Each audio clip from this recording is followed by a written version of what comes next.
In a small town tucked away in the heart of rural America, life moved at a steady, familiar pace. The fields stretched wide, and most families worked the land, waking up early to tend their farms.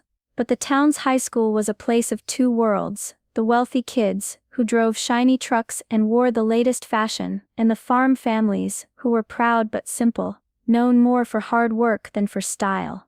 Prom night was the biggest event of the year. Everyone talked about it for weeks: who would wear what, who would arrive in the fanciest car, and who would be crowned king and queen. The halls buzzed with excitement, but also with judgment. Clothes, cars, and dates became the measure of a person's worth. In the middle of it all was Emily. She was a quiet girl from a farming family, the kind who smiled softly and kept to herself. She didn't care about popularity or fitting in with the crowd. Emily wore a dress her mother had sewn years ago, simple, modest, and a little old-fashioned. It wasn't flashy, but it was hers. That night she stepped into the gym, not to impress, but just to enjoy the night with her friends.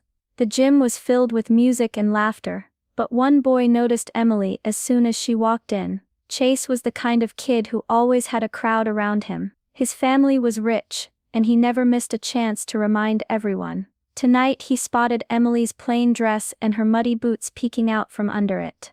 "Hey, farmer's daughter," Chase called out loudly, a smirk on his face. "Did you bring your tractor to prom, or are you planning to plow the dance floor?" A few students nearby laughed, and more heads turned toward Emily. She felt heat rise in her cheeks, but didn't say a word. Chase's voice got louder and his jokes sharper. He poked fun at her simple dress, her quiet ways, and even made a joke about how she probably didn't even have a date. The DJ lowered the music for a moment, and the crowd giggled at Chase's joke. Emily's hands trembled as she looked down at the floor, trying not to cry. She wanted to disappear, to run out into the night where no one would see her, but she stayed. She didn't want to give Chase the satisfaction of watching her leave. Instead, she quietly slipped away toward the back exit, her heart pounding, hoping someone would understand what it felt like to be laughed at for just being herself. Outside the school, the cold night air hit Emily's face as she paused for a moment. The teasing was nothing new. Back at home, life was very different from the world inside the school gym. Emily woke up every morning before sunrise. She helped feed the animals, milked the cows, and worked alongside her dad in the fields. Her mom had passed away when Emily was very young, leaving her and her dad to lean on each other. Even though life was hard, they found strength in simple things: a warm meal, a quiet evening on the porch, and knowing they had each other. Her dad had always told her, "Don't worry about what others think. We know who we are, and that's what matters." She believed him. Most people didn't know much about Emily's family. They weren't poor like some thought. They didn't show off or drive fancy cars. What they did have was land, hundreds of acres, and a quiet kind of wealth. Unbeknownst to the town, her dad was a silent partner in a successful tech business that had grown beyond their small town. The family had money, but they chose to live simply, far from the flash and noise of the city. Emily never cared about the money or status. She cared about being honest, kind, and working hard. That night, standing alone in the cold, she held on to that truth, even if no one else at prom saw it. Back inside the school gym, the music was still playing, but Emily's absence didn't go unnoticed. She was about to walk out the back door when her phone buzzed in her pocket. It was a message from her dad: "Your ride's here, don't wait." Emily looked out the window just in time to see something no one expected: two black helicopters landing on the football field, right next to the school. The wind from the spinning blades blew leaves and loose papers into the air. The crowd gathered outside, murmuring and staring. The music stopped as students rushed out to see what was happening. Chase and his friends stood frozen, eyes wide with disbelief. Two men in suits stepped out of the helicopters and called out clearly, "Miss Emily Carter, your ride has arrived." Emily took a deep breath and walked calmly through the crowd.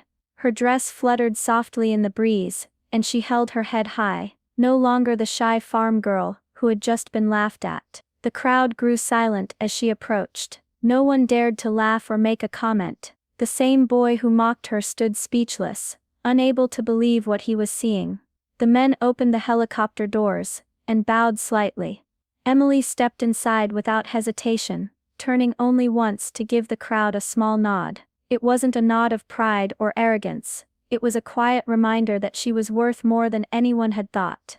Then the helicopters lifted off, carrying Emily away from the prom, from the laughter, and from the judgment of those who had doubted her. The helicopters disappeared into the night sky, leaving behind a stunned crowd. For a moment, no one spoke.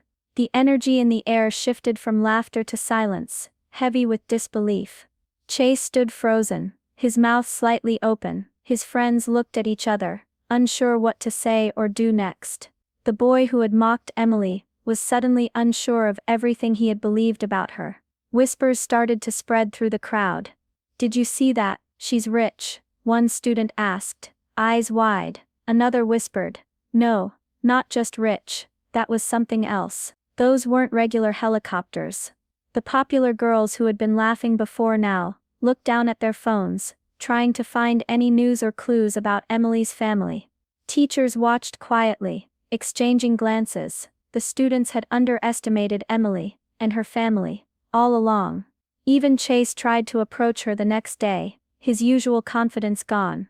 But Emily kept her distance, polite but distant, as if she belonged to a world he couldn't reach. The rumors about Emily's family grew. Some said her dad was involved in big business deals overseas. Others whispered about secret money and powerful friends. But Emily herself didn't change. She still wore simple clothes and helped out at home. She didn't need to prove anything. What had changed was how the students looked at her. Respect replaced the laughter. Some felt ashamed they had ever made fun of her. And deep down, Emily knew one thing: sometimes the quietest people carry the greatest strength. The days after prom felt different around school. Everyone talked about the helicopters and Emily's unexpected departure. The stories were everywhere, in classrooms, hallways, even at the lunch tables. Chase tried to act like nothing had changed. He still smiled and joked with his friends, but when he caught Emily's eyes, his confidence slipped. He even tried to talk to her a few times, but Emily stayed polite and distant. One afternoon, Emily overheard a teacher quietly talking to another staff member. Her family owns some serious land, and her dad has big investments in that tech company. No one knew because they keep it all private. That explained the helicopters, the fancy men, and the silence Emily always carried. She wasn't just the farmer's daughter anymore. She was someone with power and money, even if she never showed it. But Emily didn't change. She still woke up early to feed the animals and helped her dad on the farm. The money didn't matter to her, and she never bragged about it. Her classmates began to see her differently, with respect, not just because of her family, but because she was still the same kind person they had ignored before. Some kids who had teased her felt regret. A few even apologized quietly, hoping to make things right. Emily accepted the apologies, but didn't hold on to the past. She knew what mattered wasn't what others thought, but who she was inside. Her quiet strength and kindness made a bigger impression than any fancy dress or helicopter ever could.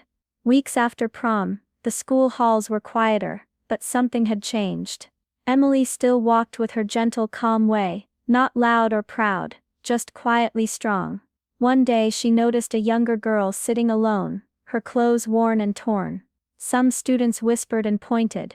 Emily walked over and sat beside her. "Don't let them get to you," Emily said softly. "It doesn't matter what they say about your clothes or your family. What matters is who you are." The girl looked up, surprised. "But it hurts." "I know," Emily replied. "I've been there. But the truth is, what you believe about yourself is stronger than what anyone else thinks." At home that evening, Emily's dad smiled at her. "I saw the video of what happened at prom," he said. "You handled it better than I ever could." Emily smiled back, feeling warmth inside.